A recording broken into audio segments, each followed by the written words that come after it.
seres queridos les decís, tenés que caminar, tenés que hacer actividad física, tenés que hacer tal o cual ejercicio. Vamos a ver cuáles son las diferencias, cuáles son los conceptos, cuál es el impacto benéfico realmente en todo lo que respecta a actividad física y el impacto de lo que son las enfermedades crónicas. Bueno, voy a compartir mi pantalla. En honor al tiempo y a la hora, ¿verdad? Que me tocó esta vez compartir con ustedes, tuve que eliminar varios slides, ¿verdad? Para poder llegar, ¿verdad? O sea, para que sea más interactivo, un poco más dinámico. Bueno, vemos que agradecemos a todos los que se hayan conectado y de verdad espero de que esto sea mucho más que provechoso y que sea útil y práctico realmente para lo que es la vida médica y del estudiante, ¿verdad? Ustedes futuros médicos. Bueno, con Guillermo estábamos hablando cómo le vamos a rotular realmente, cómo le vamos a nombrar a esta actividad científica en el Día de la Actividad Física, ¿verdad? Entonces, era el impacto, o sea, cómo hacer, cómo transmitir, cómo hacer que todos ustedes y todos nosotros, ¿verdad?, podamos realmente ver el valor y ver la necesidad implícita de lo que es la actividad física como impacto, como pilar importante en las enfermedades crónicas no transmisibles.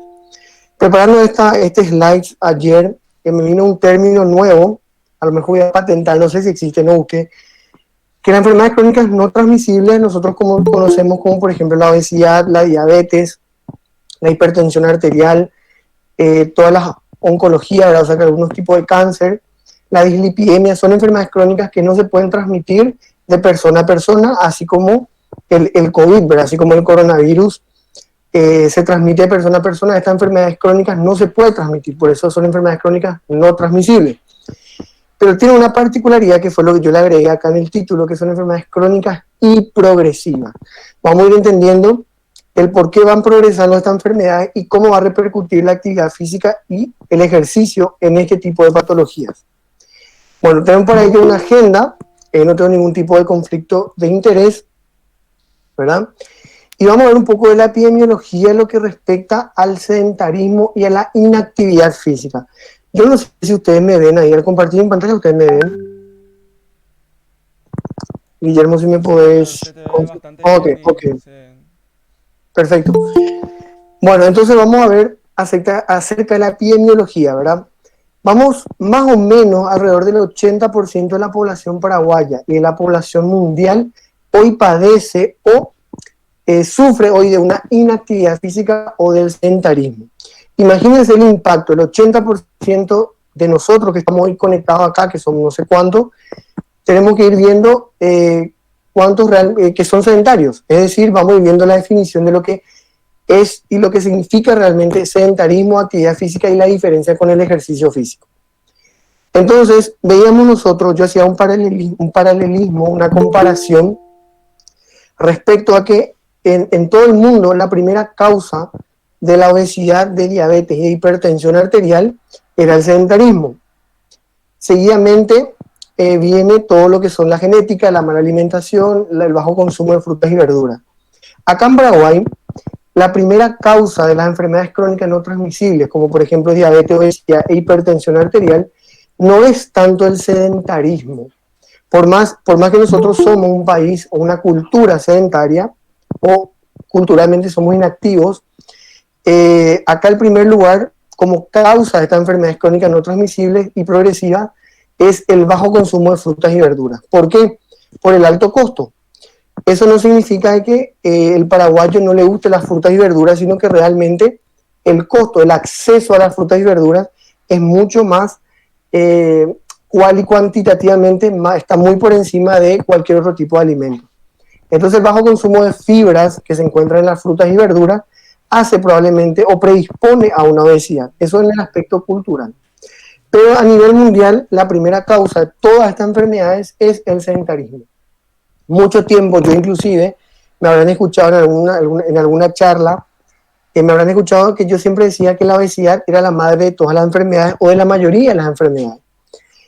Pero por ser hoy el Día de la Actividad Física, ¿verdad?, que estamos conmemorando y celebrando, realmente hoy les puedo decir de que la obesidad no es la madre de todas las enfermedades, sino que realmente es la inactividad física, es decir, el sedentarismo es la madre, no de la mayoría, sino que de todas las patologías que podamos citar y conocer. Y les voy a explicar el por qué.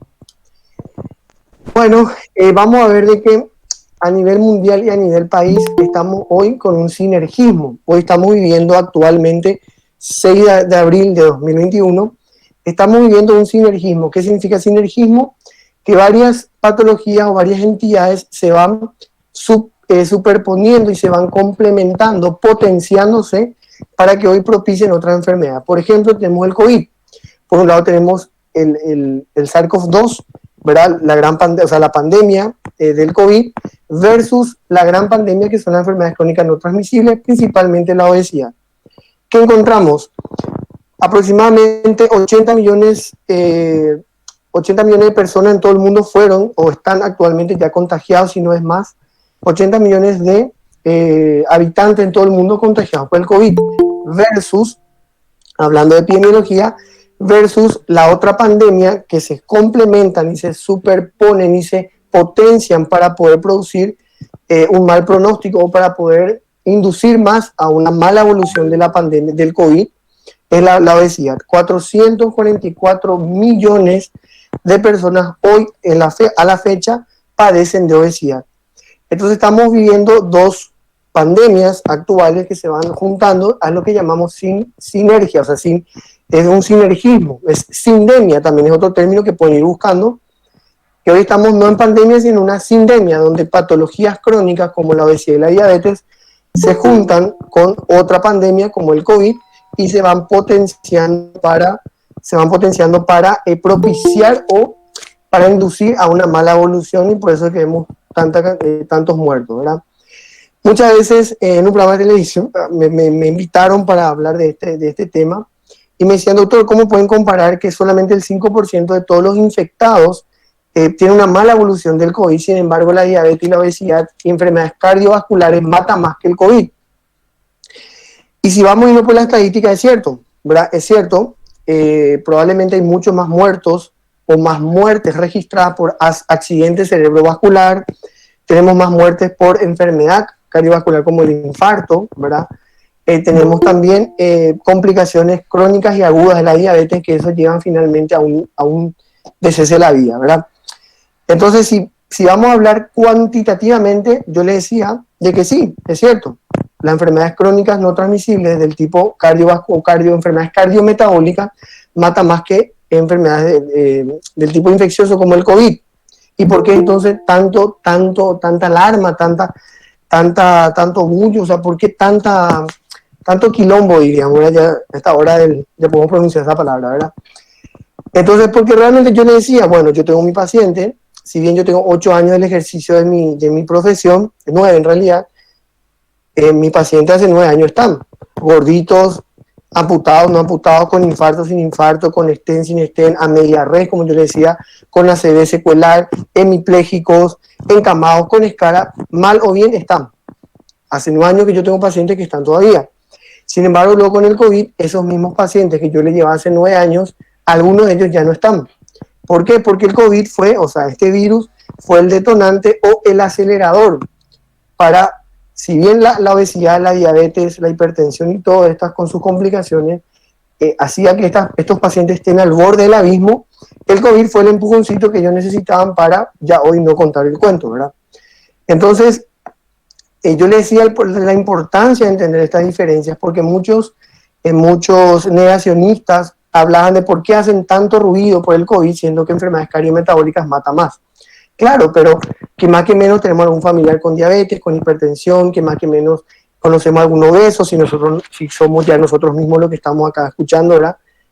Algunos de nosotros ya somos obesos o, en el menor de los casos, tenemos sobrepeso, ¿verdad?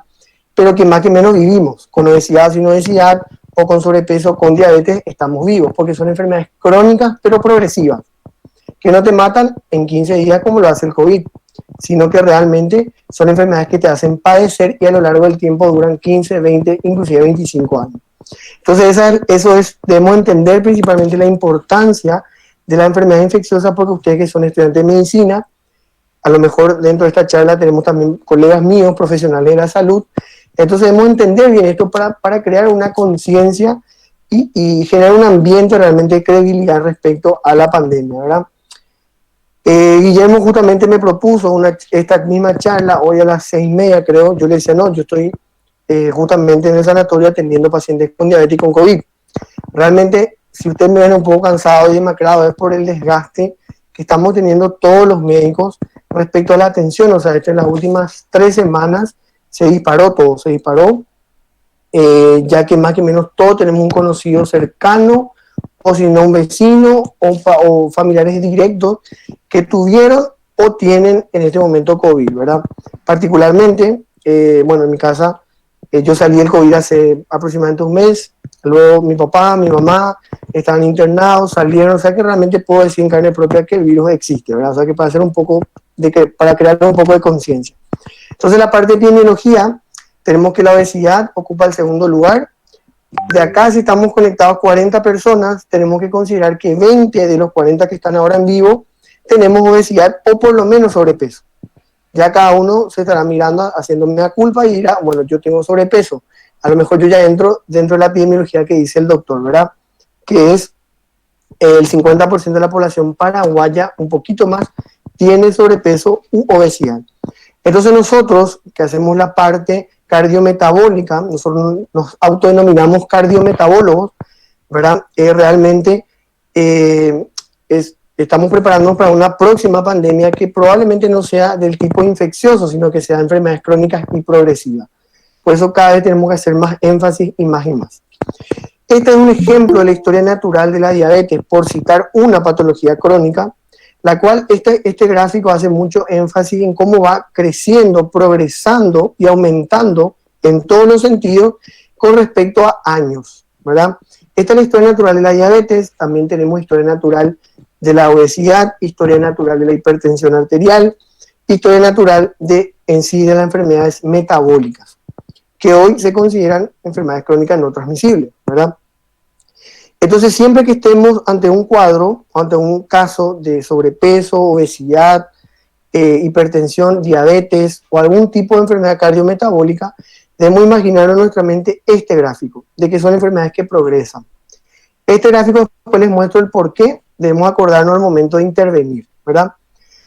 Ahora la gran pregunta es, ¿realmente la falta de actividad física representa una problemática de salud pública? Sí, no, y vamos a ir viendo. ¿Qué tal si votamos? Vamos a ir viendo un poco. Si ustedes van diciendo sí o no, o sí o no. La pregunta es, ¿consideramos a la falta de actividad física una problemática realmente de salud pública? La respuesta es sí y no. Vamos a ver quién puede ir contestando. Cecilia dice sí, Guille dice sí, Julio dice sí, Manuel Duarte sí, Romina sí. A ver cuántos van contestando. Vayan contestando, a ver, vamos a ir viendo la participación también de todos ustedes. A ver, José Núñez dice sí, María dice sí, Fernanda sí.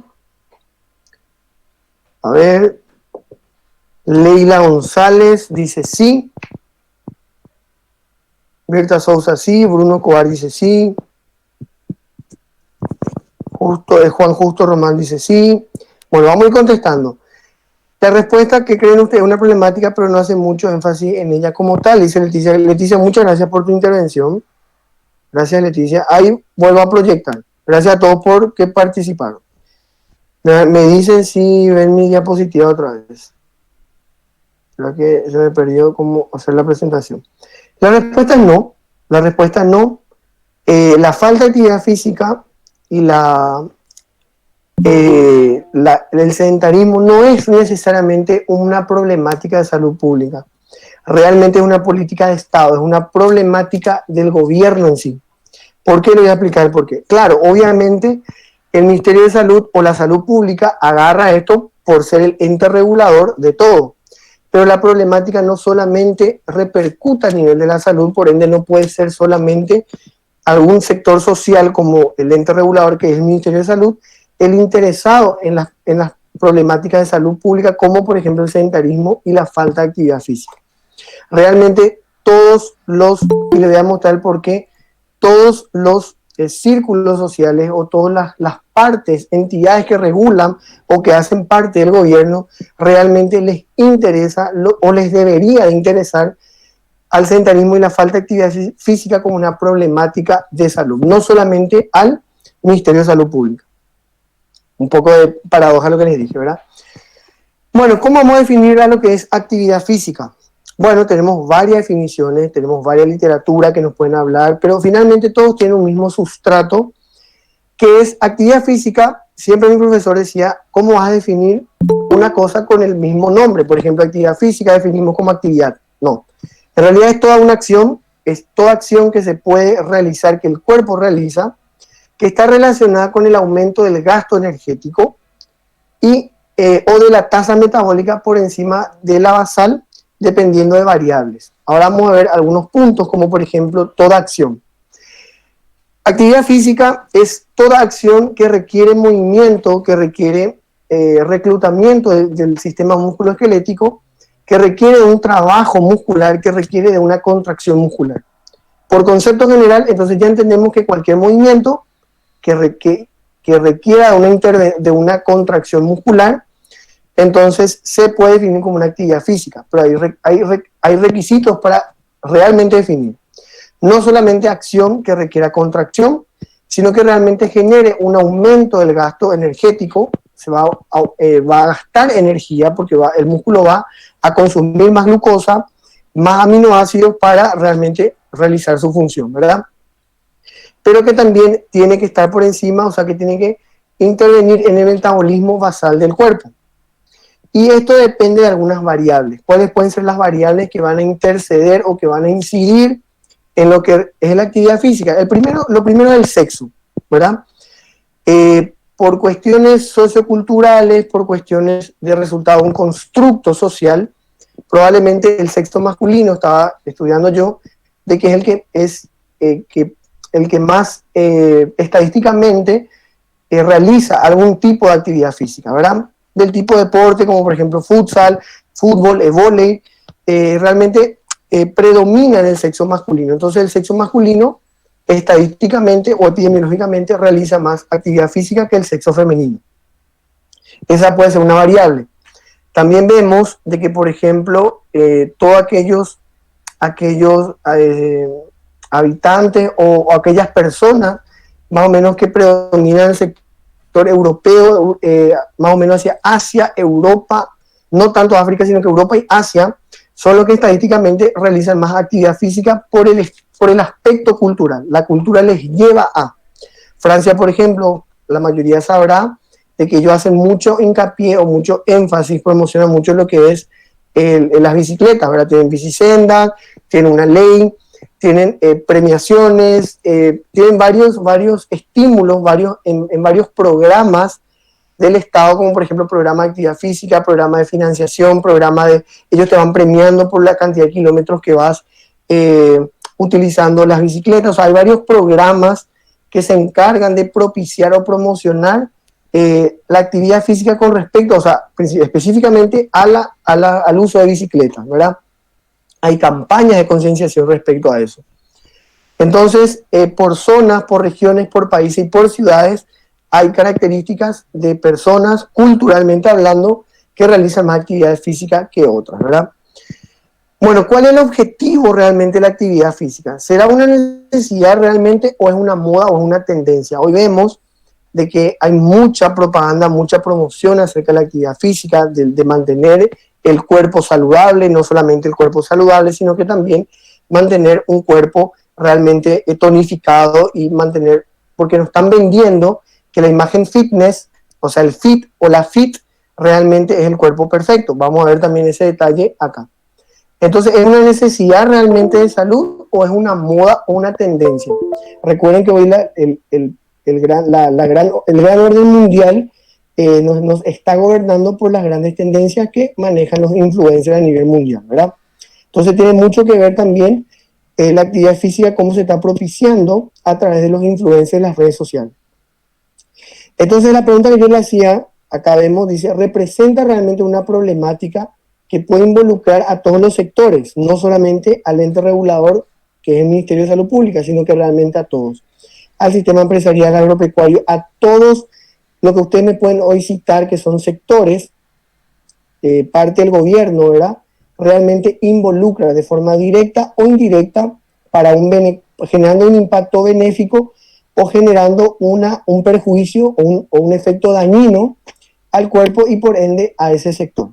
Si nosotros vemos una falta de actividad física característica de una empresa, porque por ejemplo todos los funcionarios son, yo tengo un banco, pónganle los funcionarios de un banco, probablemente ellos llevan 6, 8 horas sentados, ¿verdad? Sin hacer ninguna pausa activa, sin realizar ningún tipo de movimiento. Eso con el tiempo va a generar un gasto y va a generar una repercusión económica en la empresa, porque ese sedentarismo va a llevar a otros problemas que vamos a ir citando. Entonces, eso por decirles un ejemplo de cómo realmente todos debemos estar involucrados en lo que respecta a actividad física. Ahora vemos, según la OMS, cómo vamos a definir actividad física. Y podemos definir como que son intervenciones propiciadas por instituciones que se encargan de fomentar la actividad física, en donde están involucrados o intervienen en el sedentarismo, impacta o interviene en esta gran problemática de salud pública que es el sedentarismo. ¿Para qué? Nosotros debemos propiciar como estudiantes de medicina, profesionales de salud, ustedes futuros médicos, debemos propiciar la actividad física con la finalidad de disminuir principalmente el riesgo cardiovascular. ¿Cómo? Esto se realiza a través de movimientos voluntarios de reclutamiento de músculo que genera finalmente un gasto energético mayor al del reposo. Recuerdo cuando me iba a la consulta médica, yo le acompañaba a mi abuela era obesa, hipertensa, cardiópata, literalmente murió, hizo una crisis hipertensiva, lo hizo un IAM cuando hace más de 20 años, cuando estaba jugando cerro y perdió, realmente fácil. Pero ahí se puso muy nervioso, se acostó a dormir y bueno, le dio el famoso paro, pero fue un infarto masivo. Yo recuerdo cuando me iba a la consulta con ella, al doctor, ¿verdad? El doctor le decía, ella le decía, sí, doctor, pero yo barro, me muevo, cocino, me voy a estar a parar al colectivo, le espero a mi nieta, decía a mi prima, ¿verdad? Entonces el doctor le decía, eso no es, doña, una actividad física. Yo necesito que vas caminata. Ese concepto de que, por ejemplo, yo me voy al súper caminando, yo me voy hasta la parada para poder caminar, eso ya se considera actividad física y el médico le decía, no, realmente eso hoy sufrió un cambio de paradigma y hoy cualquier actividad, como por ejemplo irte al súper o en su efecto irte a la parada de colectivo o irte en un auto y llegar a la facultad y estacionar 4 cuadras ahí de la Facultad de Unidas de Venezuela, entonces realmente ya se podría considerar un tipo de actividad física. Porque actividad física requiere de, primero, una contracción muscular que va a generar gasto energético y rutinas que antes no hacíamos. Por ejemplo, si tenemos un familiar que todo el día está acostado viendo tele y un día se decide a barrer todo el patio, a rastrillar el pasto, a pintar las paredes, porque está todavía acá en pandemia, en cuarentena, realmente ya podemos considerar un tipo de actividad física. Entonces, porque esto es progresivo, debemos ir progresando. Ya el cuerpo se va a adaptar a que ese prójimo siempre barra el patio, y siempre esté repasando el patio y siempre esté rastrillando el pasto.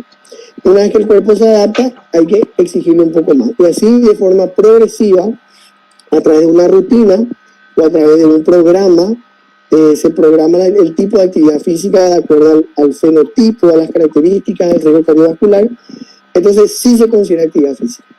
Entonces hoy, si todo el día nosotros, ustedes como estudiantes de medicina, se pasan todo el día sentados frente a la computadora, ahora en pandemia, y leyendo su libro, dormir, levantarse, poner play y volver a dormir, ahora en mi charla pusieron, se conectaron y se durmieron porque quieren todo el certificado, ¿verdad?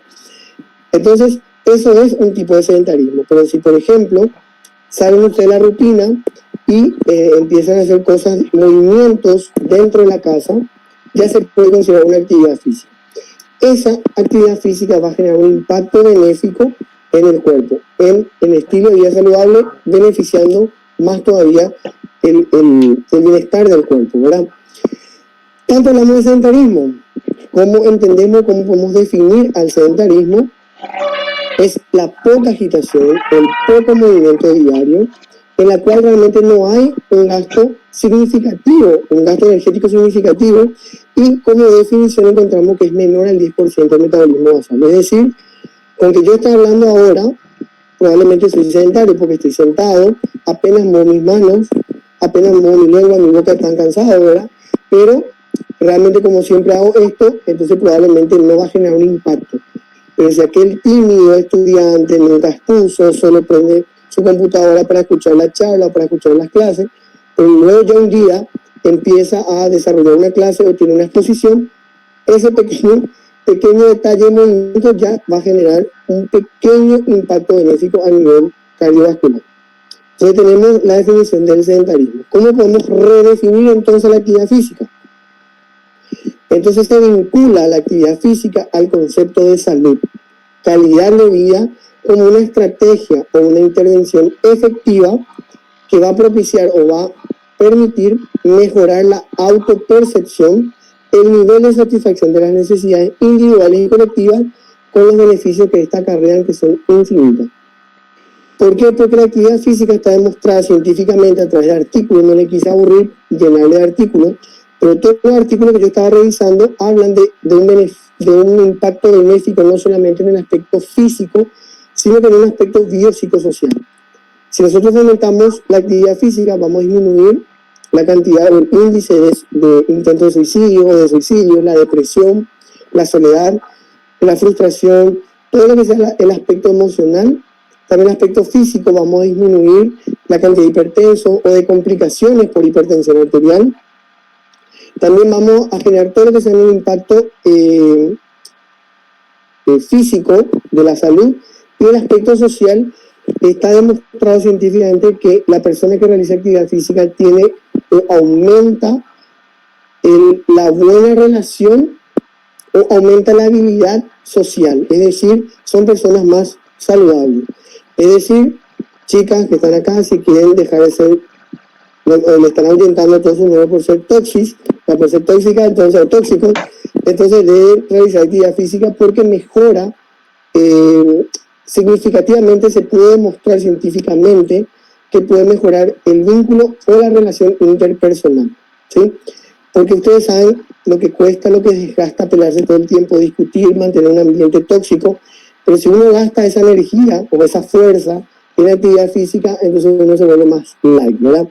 Aumenta el nivel de tranquilidad, por ende, la personalidad tipo A, que es la personalidad fuerte, la personalidad imperativa, va transformándose a la personalidad tipo B, que es un poco más empático, ¿verdad? Entonces, vemos que la actividad física tiene una mejoría en el aspecto biopsicosocial. El objetivo de la prescripción, debemos entender, chicas, muchachos, profesionales de la salud, tengo que decirles, esto es la realidad, que la actividad física como prescripción es una prescripción médica, ¿sí? De hecho, que yo trabajé en la nueva malla curricular de la carrera de medicina, la nueva tendencia, y vamos a tocar mucho lo que la nueva tendencia trata mucho de nutrición y trata mucho de la actividad física, porque son realmente los pilares principales en el abordaje de todas estas patologías que voy citando. Pero debemos entender una cosa, que la prescripción médica que la prescripción del ejercicio o de la actividad física debe ser meramente prescrito por el médico, firmado y sellado. Vemos que nosotros de forma irresponsable a todo el mundo le decimos hacer actividad física, anda a caminar. Les doy un ejemplo, si tenemos un paciente obeso, ¿verdad?, de larga data, diabético, con mal control metabólico, empieza a tener complicaciones como la retinopatía proliferativa, empieza a tener una neuropatía a nivel de los miembros inferiores. Luego tenemos un problema político, que nuestras veredas no se encuentran en condiciones, no tenemos parques realmente que fomenten la caminata o la actividad física. Entonces nosotros estamos inculcando a nuestros pacientes, aquellos pacientes identificados con alto riesgo cardiovascular, que realicen actividad física. Ese pobre obeso, tratando de obedecer con la sugerencia de ustedes que les prescribieron, van a reventar y van a fomentar más la destrucción articular de las rodillas, generando más artrosis. Recuerden que la artrosis se da por una destrucción por la sobrecarga del peso que ocurre en la articulación de la rodilla. Si tiene una neuropatía, el paciente no siente la planta de los pies, piensa que está en las nubes, literal, ellos describen que parece que caminan en algodón o en nubes, entonces eso puede generar que ellos no sientan a través de los receptores, no sientan los desniveles de las veredas, de las calles, no sientan, literalmente pierdan la percepción temporoespacial, o sea, ellos no se sienten ubicados en el espacio, ¿verdad? Y eso va a fomentar caídas. Si nosotros le sobreexigimos a estos pacientes y el paciente es diabético con la retinopatía, podemos generar por exceso de esfuerzo un desprendimiento de retina. Si nosotros fomentamos de forma irresponsable el ejercicio en estos pacientes, puede aumentar la frecuencia cardíaca por encima del límite superior y generar un ataque de arritmia, hipertrofia cardíaca, muerte súbita. Entonces, debemos entender que la prescripción médica que la prescripción de la actividad física debe ser una prescripción médica. Me apena mucho decir que ese trabajo no es de las licenciadas en enfermería, no son de las licenciadas en nutrición. Si bien pueden ayudarnos ellas en generar, en propiciar, en fomentar la actividad física, siempre debe ser consultar con tu médico, cardiometabólogo, ¿verdad?, que te indique y que te evalúe qué tipo de actividad física o qué tipo de ejercicio puedes realizar. Entonces, esto tiene que ser prescripción. Ahí Guillermo leyó que yo hice se hace un curso a nivel mundial, ¿verdad?, en Estados Unidos, sobre una entidad que se encarga de regular la prescripción y te otorga la certificación oficial de prescriptor del ejercicio, porque estoy diciendo de que la actividad física y el ejercicio es toda una ciencia aparte, es como una subespecialidad nuestra, ¿verdad? Entonces, por eso se tiene que ir con esta información. Debemos entonces fomentar la actividad física, crear conciencia, pero siempre consultar con el médico para que le evalúe este aspecto, ¿sí? Bueno, a ver, vamos a hacer una pregunta. Vamos a ver dónde están, si están todavía ahí o ya se unieron como yo. A ver, vamos a hacer una pregunta acá para todo el auditorio. La actividad física se podría considerar como una prescripción para el descenso de peso. ¿Qué dicen ustedes? Voy a tomar un poquito de agua mientras van respondiendo. A ver, ¿qué dicen ustedes? La actividad física se podría considerar como prescriptor en primer lugar, para el descenso de peso. Ahí van respondiendo.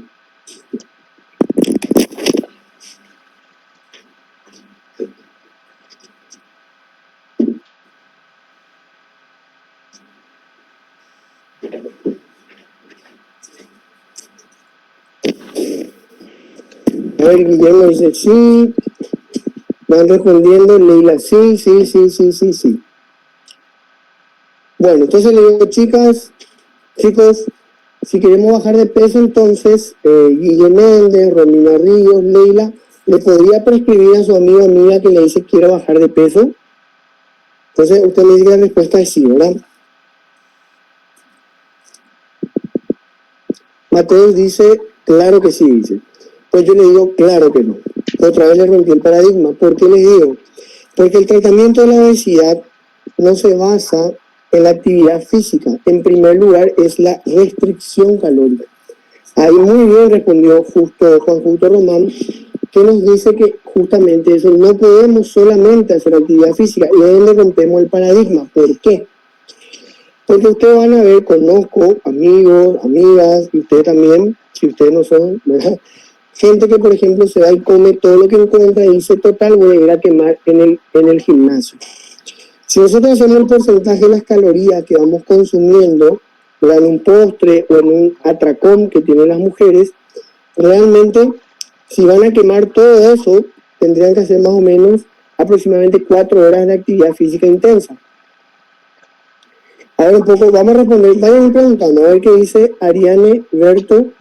Doctor, para quien tiene muy peso, o sea, mucho peso asumo, pero es mejor la hidrogimnasia para no molestar las articulaciones. Sí, muy buena tu pregunta y tu intervención, Ariane.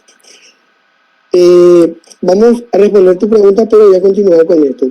Para el descenso de peso, realmente es la restricción calórica en primer lugar. Y para mantener la salud con un estilo de vida saludable, se recomienda la actividad física, pero no para descenso de peso. ¿Por qué? Porque se demostró que debemos hacer una actividad física o un ejercicio muy intenso para realmente lograr un descenso de peso comiendo de forma rutinaria y normal.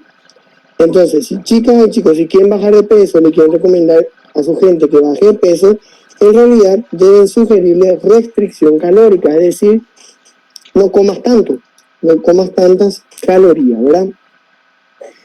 Acompañar actividad física y alimentación, dice Cecilia Chamorro, eso es cierto. Entonces, este pilar de tratamiento de enfermedades crónicas realmente van todos de la mano, pero ninguna se superpone, ninguna le suple a la otra, debemos hacer de forma coordinada y sistemática. Ahora yo les pregunto, ¿hay alguna diferencia? Y van a ir respondiendo todos para ver la captación del público. ¿Hay diferencia entre actividad física y ejercicio? A ver, si van respondiendo, vamos respondiendo.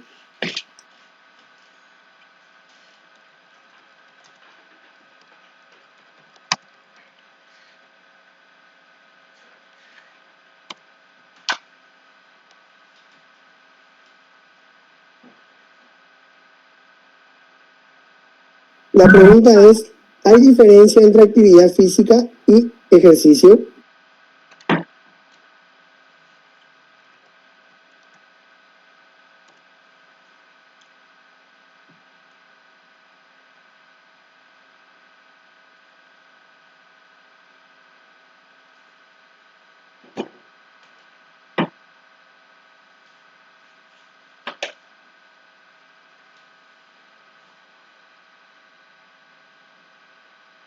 Se silenció yo mi micrófono. Bueno, a ver, van respondiendo. Sí, Fernando César dice sí. Después, bueno, a ver, faltan más personas que van respondiendo. ¿Realmente ustedes consideran que hay diferencia entre actividad física y ejercicio físico? A ver, Leila dice sí, Fernando César dice sí. ¿Quién más dice? A ver, ¿quién da más?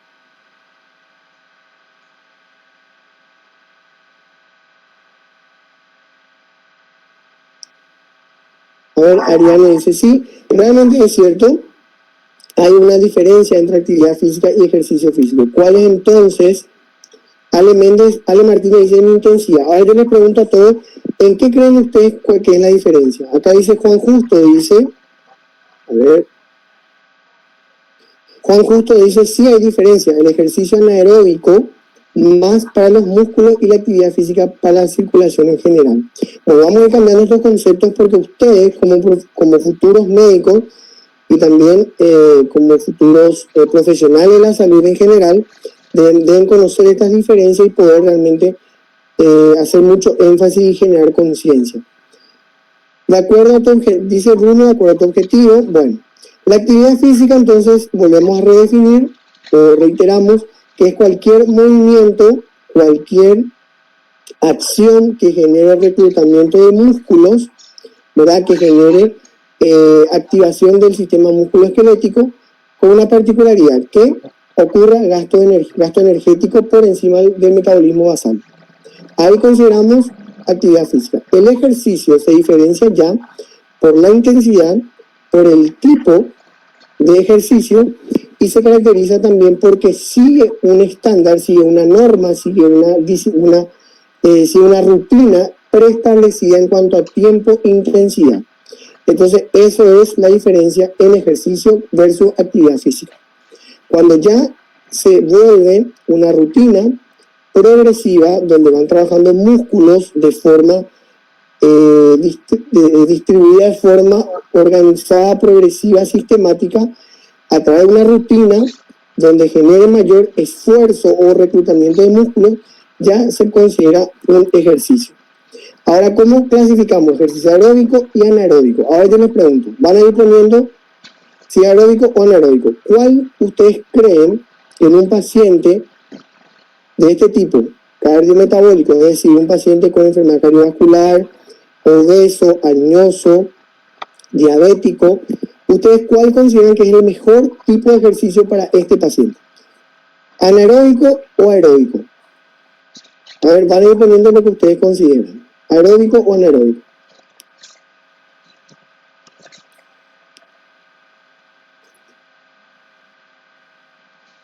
A ver, ¿van respondiendo? ¿Cómo le veo acá? Bueno, Guille Méndez dice anaeróbico.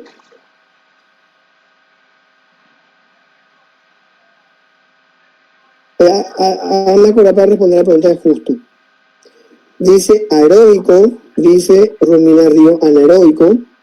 Yo creo que este concepto todos manejan, ¿verdad? Porque uno es un ejercicio de musculación, ¿verdad? Donde saben lo que es el aeróbico, patecito, cuerda, caminata, trote, son todos aeróbicos más al aspecto cardíaco. A ver, vamos a ir respondiendo todo. A ver, necesito 32 respuestas, porque si no quiere decir que no están prestando atención, que pusieron play para el certificado y se durmieron a esta hora. Y ya vamos a ir terminando. Me faltan todavía 40 diapositivas, mentira. A ver, ¿qué van diciendo? Aeróbico dice Jorge Aguilar. Vamos a ir respondiendo. Licenciada Liliana Alderete dice aeróbico.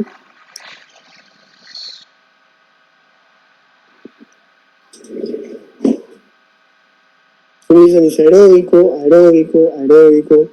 Manuel Duarte dice aeróbico.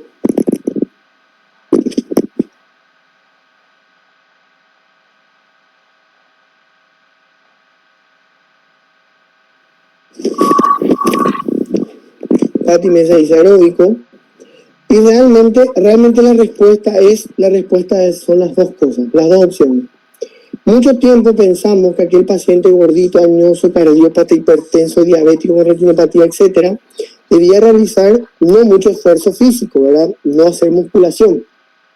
Pero finalmente eso cambió el paradigma y realmente, si nosotros hacemos solamente, le indicamos al paciente ejercicio aeróbico, vamos a lograr, probablemente va a propiciar o va a fomentar el descenso de peso acompañado de la restricción calórica en la ingesta, pero finalmente, si no la acompañamos de una hipertrofia muscular o si no la acompañamos del aumento del trofismo muscular, entonces probablemente no estamos generando mucho impacto. Porque acá tenemos que entender que el paradigma cambia, esto quiero que me presten mucha atención, porque no solamente la obesidad per se, es decir, la obesidad de por sí, produce daño endotelial y produce resistencia a la insulina, y no solamente la grasa per se fomenta o produce enfermedad cardio o aumenta el riesgo cardiovascular. No solamente la obesidad, sino que la obesidad asociada con disminución del trofismo muscular, es decir, de la fuerza prensil del músculo. Entonces, si esto va acompañado, yo puedo ser delgado, con cero grasa abdominal. Ustedes saben que la grasa abdominal es como un órgano que va liberando toxinas, sustancias proinflamatorias. Pero si yo soy un delgado con cero grasa abdominal, con ligera grasa subcutánea, ¿verdad? Tejido celular, pero si esto no va acompañado de un aumento de la fuerza prensil, es decir, aumento del trofismo muscular, probablemente tengo el mismo riesgo que aquel paciente obeso. O sea, soy igual, o sea, no solamente la grasa de por sí, sino que la grasa también asociada a la disminución del trabajo muscular está asociado al riesgo cardiovascular. Entonces, ahí probablemente aquellos delgados, no sé quiénes pueden ser delgados acá en este grupo, aquellos delgados que no trabajan en el trofismo muscular o no hacen musculación, probablemente pueden tener también resistencia a la insulina. Obviamente, si comparamos, probablemente la grasa per se, de por sí, libera más sustancias proinflamatorias. Pero si el músculo no es ejercitado, no va a poder captar los aminoácidos y por ende se va a volver resistente. O sea, va a aumentar o propiciar la insulina resistencia. Y recuerden que no solamente cuando hay resistencia a la insulina, no solamente hablamos de la glucosa, sino que hablamos de las proteínas, aminoácidos, proteínas, carbohidratos, azúcar en sí.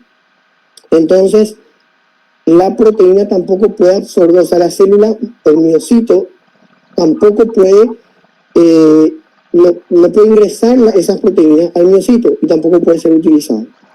Entonces, cuando hay resistencia a la insulina, también podría haber no solamente aumento de un estado de hiperglucemia, sino que también disminución del trofismo muscular por falta de utilización de estos aminoácidos. Entonces ahí es donde cambiamos el paradigma y a aquel paciente hipertenso, obeso, cardiópata, diabético, debemos indicarle de forma muy responsable y de forma muy técnica y científica, debemos indicarle actividad física o ejercicio físico donde tengamos que utilizar musculación y donde tengamos que ser el tipo aeróbico y anaeróbico, combinado de forma ligera, adecuado y adaptado para ese paciente. ¿Cambio de paradigma de ustedes, sí o no? ¿Van a responder eso? Porque si no, entonces no logramos el objetivo. ¿Cambio de paradigma, sí o no?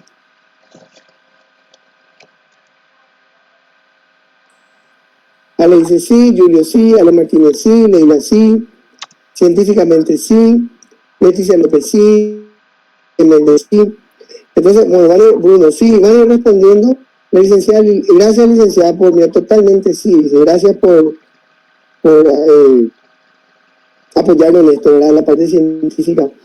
Bueno, entonces, vemos entonces de que lo que realmente representa o repercute la actividad física o el ejercicio físico es generando un impacto benéfico o un impacto realmente dañino o un efecto pleiotópico. Entonces, para ir continuando e ir terminando, ¿verdad? Vamos a presentar otra vez, voy a volver con mi presentación. Si tienen alguna pregunta, quiero que hablen, ¿sí? No, ahora vamos a cambiar un poco la temática. Quiero que hagan una pregunta abierta. Porque tal estamos relativamente poco. La hora da como para hacer una tipo en vivo, un Facebook Live o un conversatorio en realidad. Sería más ameno esto y haríamos más interesante todo. Entonces, si alguien tiene una pregunta, habilita el micrófono y hace. Entonces, el objetivo de la prescripción, debemos siempre enfatizar y tener en cuenta que al indicar la actividad física es mejor que no hacer nada. Esto responde a la pregunta de justo con lo que dijo, que realmente caminar, llegar al trabajo o a la facultad, se considera actividad física, y sí. Por eso digo, cualquier actividad física o cualquier movimiento que antes no hacíamos, que hoy hacemos, se puede considerar ya que estamos saliendo del estado de sedentarismo. El sedentarismo viene del de estar sentados, viene del latín sentarse, ¿verdad? O sea, estar quieto, estado de inactitud o inactividad física.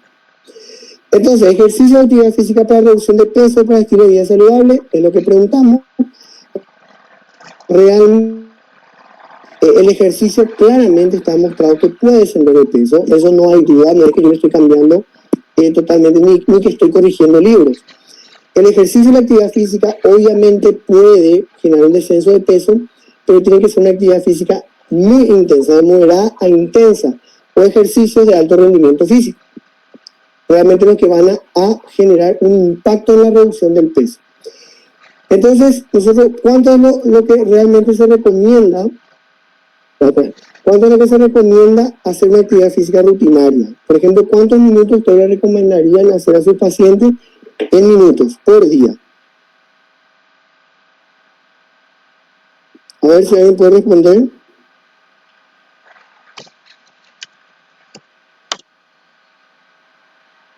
$30 minutos, dice Guille, perdón. Julio dice 20 a 30, Ale Martínez 30. Esta charla no se está grabando, Guillermo.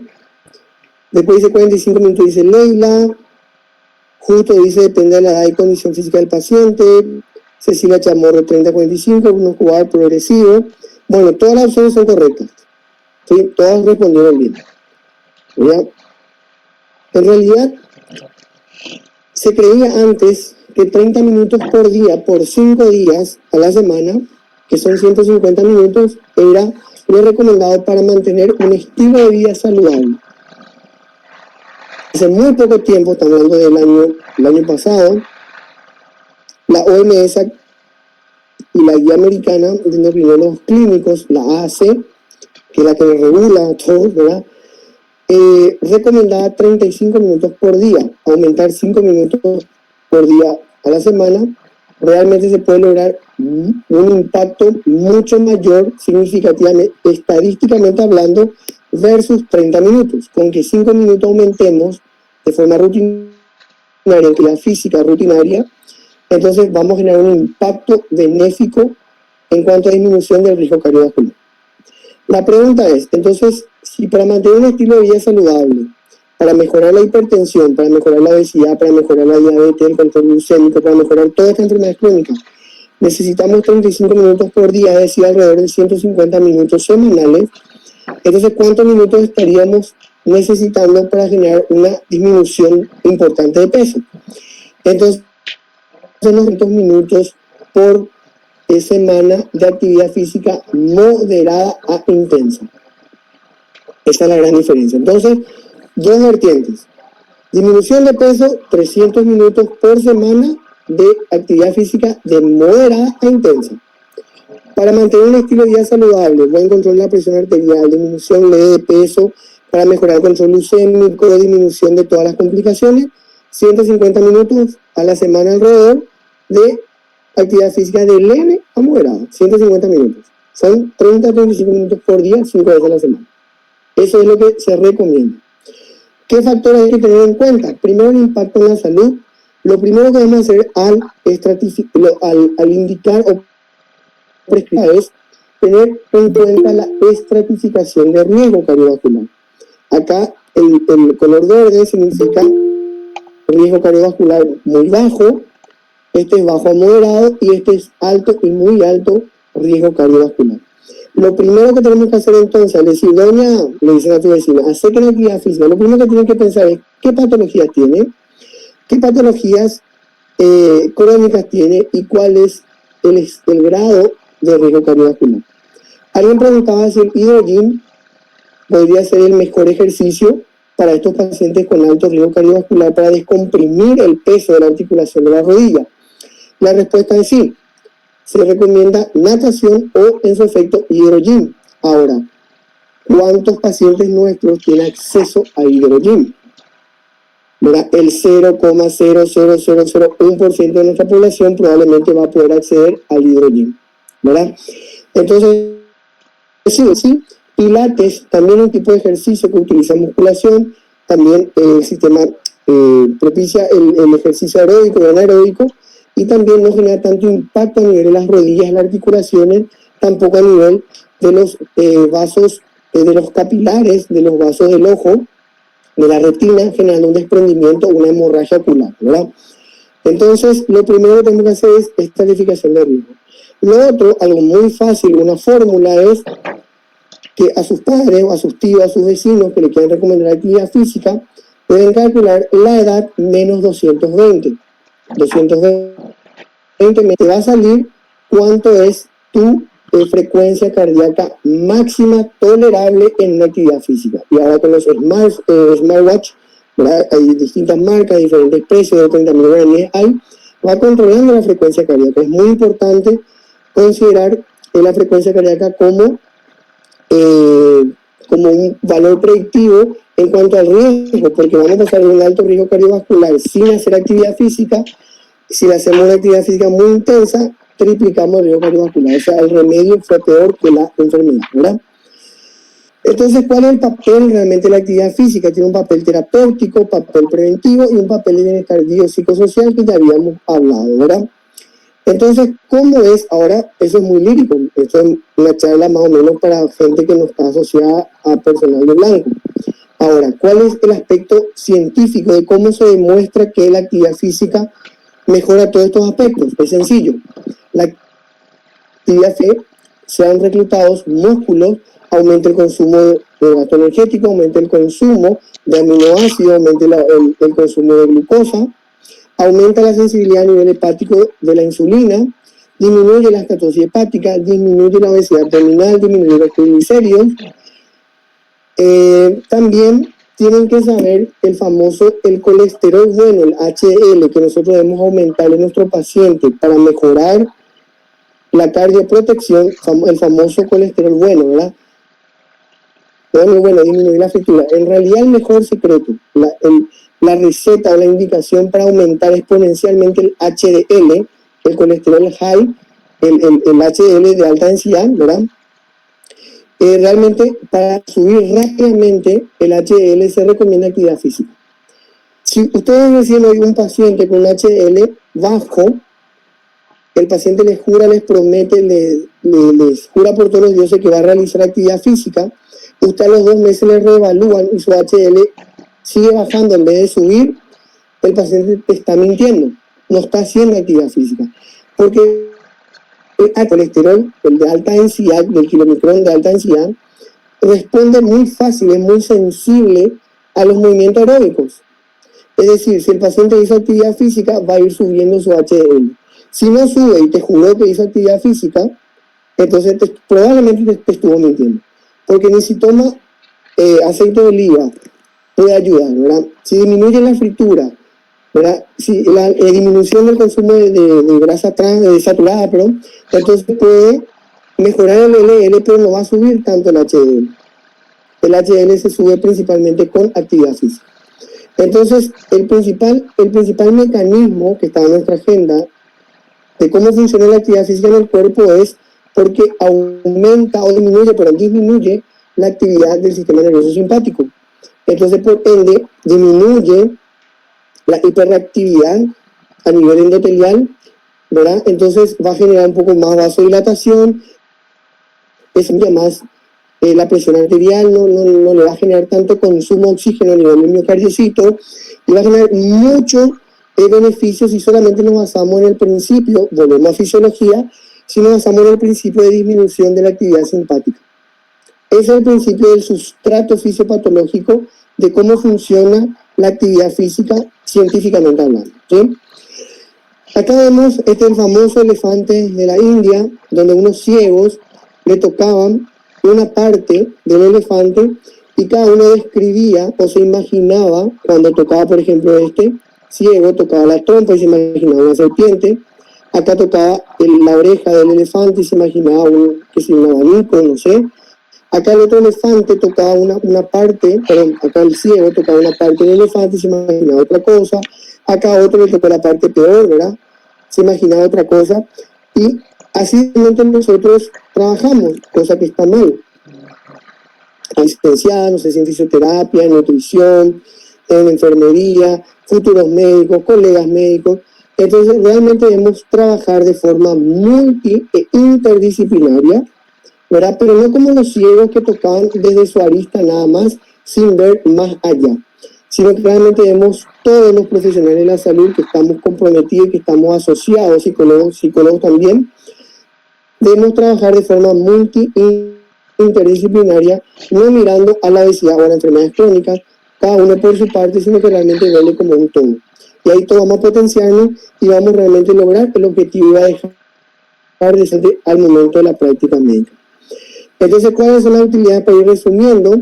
Mejora la salud cardiovascular, disminuye el riesgo cardiovascular, aumenta la insulinosensibilidad, disminuyendo la insulinoresistencia, perdón, acá un error, mejora el sueño, mejora el ritmo circadiano. Pacientes, madres, tíos o usted mismo que tienen problemas para conciliar el sueño, hagan actividad física en un parque con árboles, ¿verdad? No tanto se recomienda cinta, ¿verdad? Pero peor es nada. Pero si tiene acceso a ir al seminario, en Iguazú, a parques donde hay espacios verdes, realmente eso va a mejorar mucho el consumo de ansiolíticos y el consumo de estas benzodiazepinas con la finalidad de lograr o de conciliar el sueño. Entonces, el aspecto psicológico, psiquiátrico, tiene un impacto benéfico. El aspecto social, y me quiere decir, en el aspecto también físico, ¿verdad?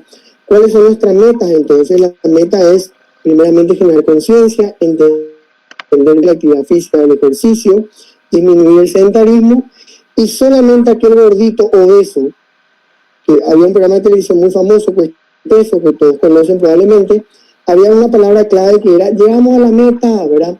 La meta probablemente no siempre es el peso ideal, porque está demostrado que solamente aquel obeso, ¿verdad?, que tiene enfermedades crónicas, si solamente logramos una disminución entre el 5 al 7%, una disminución de peso, ya logramos un impacto exponencial de forma benéfica en disminución de riesgo cardiovascular. Entonces recuerden, aquel gordito, obeso con sobrepeso, no necesariamente debe llegar al peso ideal para estar saludable, sino con que disminuya entre un 5 a 10, entre 7 a 10% del peso, ya va a generar un impacto y una disminución importante del riesgo cardiovascular. y evitar obviamente las complicaciones y la muerte por eso, ¿sí? Entonces eso con respecto a las metas, esta misma frase que debemos como médicos, personales de blanco, licenciados en nutrición, debemos concienciar y propiciar la actividad física generando una intervención en estas enfermedades que no solamente son crónicas, sino que también son progresivas.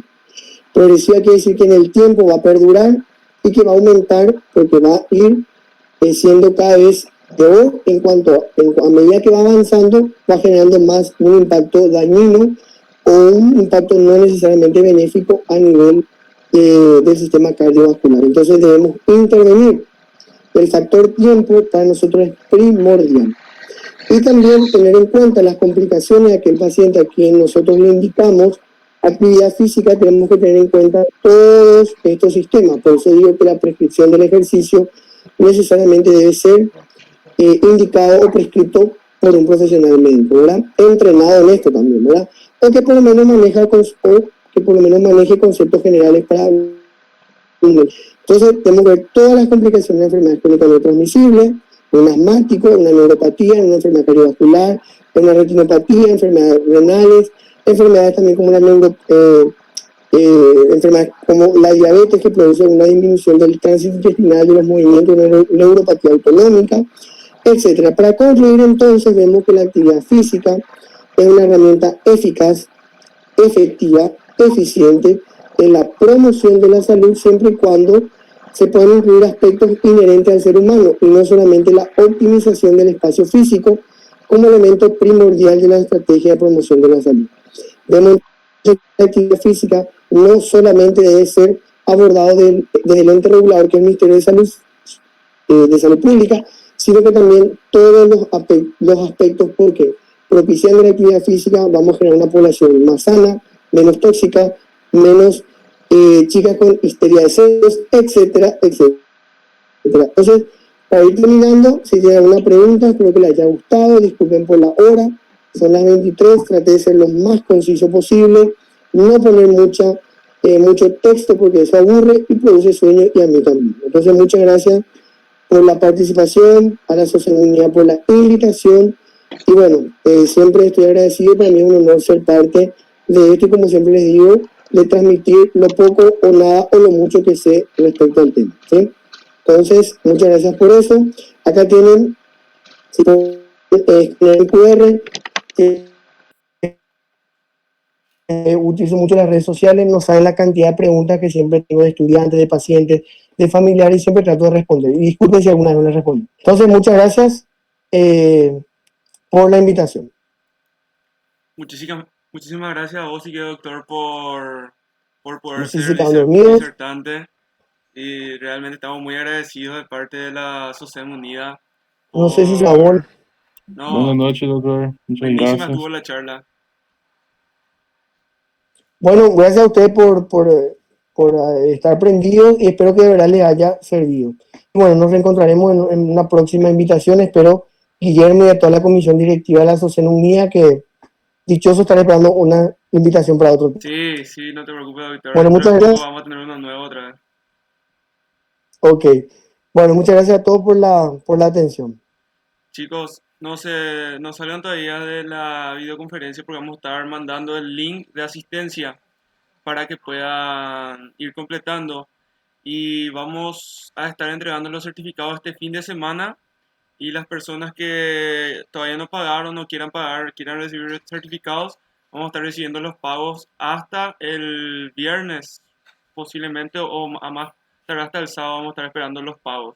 Sería 5.000 para lo que sería a nivel nacional, y si es fuera del país es $1. Muchas gracias a todos por su asistencia. Espero que les haya gustado la conferencia del doctor Andrés, que siempre da una buena charla para nosotros. Gracias a todos.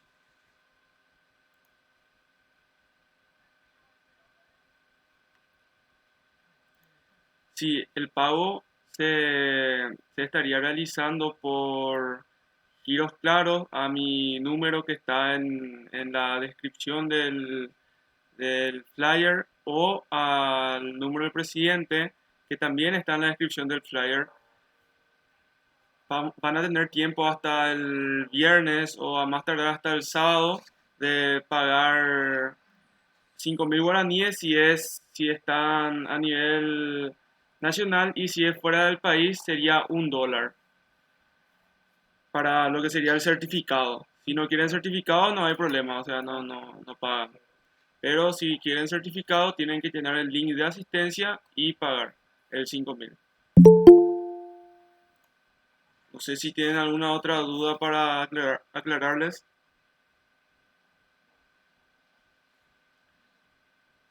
Sí, claro, puedes pagar en guaraní, no hay inconveniente. Ese también sería la cuenta de PayPal. Ahí justamente mandó em, lo que sería social media.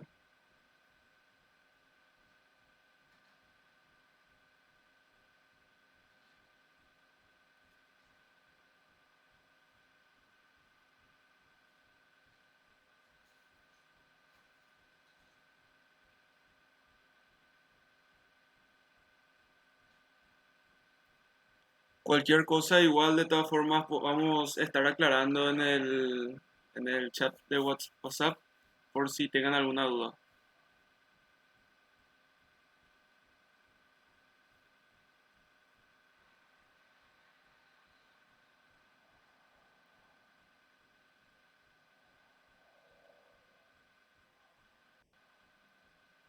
En, en realidad, a WhatsApp me refiero por los números indicados, que sería el que pasó Sergio y el mío que sería, les paso a continuación.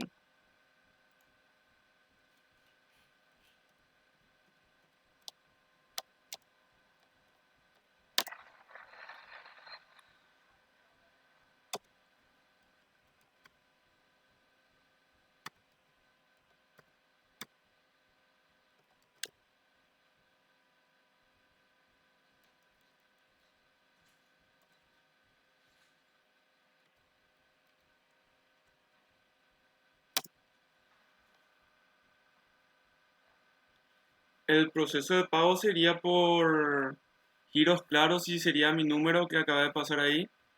Y si